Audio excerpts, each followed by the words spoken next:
So I just finished seeing the LEGO Ninjago Movie. This is a movie that I've been highly anticipating for the past couple of years, and I was really excited to go see it. But how did it stack up to the LEGO Batman movie and the LEGO Movie? Let's talk about it. So I have to say, I really did enjoy this movie. In terms of the three LEGO movies, this was probably the worst out of the three. But by any means, that doesn't mean it was a bad movie.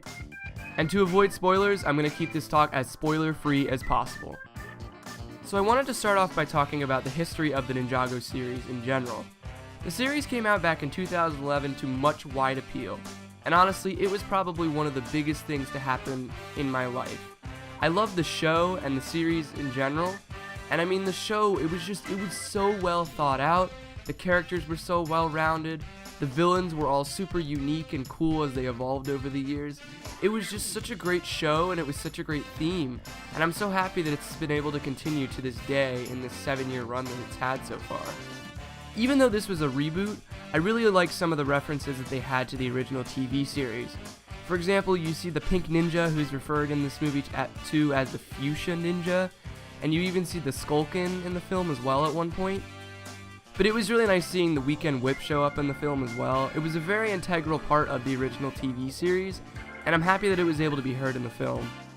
So the flow of the movie was pretty good. It was very on par with how it was in the other two movies, where the first act blew everything out of the water and really got you engrossed into the movie, and then things started to slow down in the second and third acts.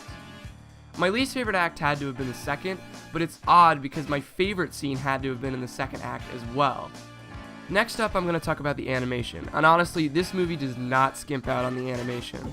It's just as beautiful as the other two LEGO movies, if not the most beautiful out of the three.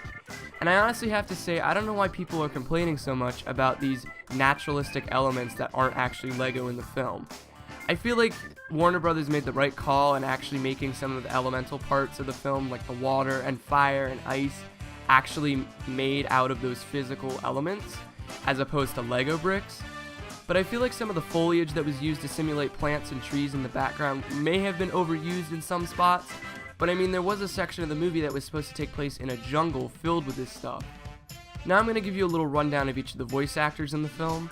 I really enjoyed Lloyd Garmadon, who was voiced by Dave Franco. I thought he did a very good job at trying to accentuate Lloyd's character.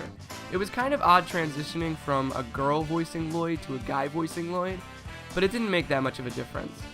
The only thing I didn't like about Dave Franco's rendition of Lloyd Garmadon was the fact that his voice kind of sounded a little too deep for a teenager, but that's just a minor stipulation that really didn't impede in the movie in any way.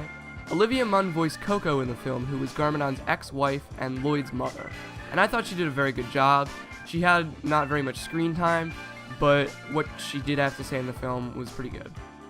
Next up is Garmadon, who honestly I think has to be the best character of any of the characters in any LEGO movie.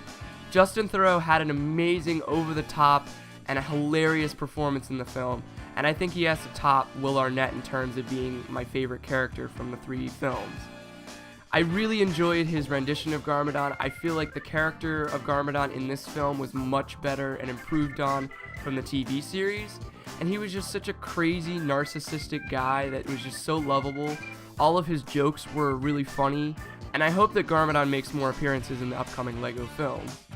Now, in terms of the other 5 ninja, they were very limited in what screen time and what lines they had to say. Their importance was just really underutilized in the film, and had Warner Brothers maybe worked on trying to accentuate each of these ninjas' personalities a bit better, I feel like it would have improved on the film as a whole. It was very disappointing to see these guys being underutilized when in the TV series they would try to focus on one of the ninja exclusively in each season. So it was really disappointing seeing them not being as much of an important part in the film. And last up is Master Wu, who was voiced by the legendary Jackie Chan. I thought he did a very good job with this role. Wu didn't have a whole lot of screen time, but it makes sense after the predicaments you see happen in the movie. And I feel like it was really cool that Jackie Chan actually helped out choreographing some of the scenes in the movie as well.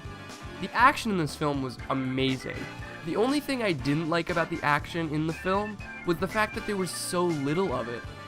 The opening scene that happens in the film is so action-packed and so exhilarating, it's insane. Honestly, it's such an amazing opening set piece for the film that honestly I don't think the rest of the film can top in any way, which is kind of disappointing. but I think it just goes to show how good the LEGO movies are at world building and really kicking off the tone of the movies. The jokes in this film definitely weren't as good as they were in the other two LEGO movies. I feel like the LEGO Batman movie had some of the better jokes out of the three films, and there are a couple standouts in the LEGO Ninjago movie, but a lot of the jokes in the film are a bunch of stupid, crude humor and a lot of slapstick, which honestly, the slapstick stuff is pretty funny, but I feel like it definitely wasn't as funny as some of the other slapstick moments in the other two LEGO movies. The message of this film was very solid. It was definitely on par with the messages of the other two films. The settings in the film were mind-blowing. Ninjago City is one of the most breathtaking sights to see in the film. It's amazing just how they were able to simulate a hustling, bustling town and just give it so much life and energy. And after all that, my final verdict for the film would be to give it an 8 out of 10. I feel like it was definitely not as good as the other two LEGO movies, but it definitely wasn't bad by any terms. If you haven't seen it, I highly recommend you go out and watch it, because it still is a very genuine film. So yeah, that's all I have for you guys today in this review. I really hope you enjoyed, and if you haven't seen the movie, I highly recommend you go out and see it. If you haven't already, leave a like on the video, and don't forget to subscribe, and I'll see you guys in the next video. SuitedNinjaNerd, out.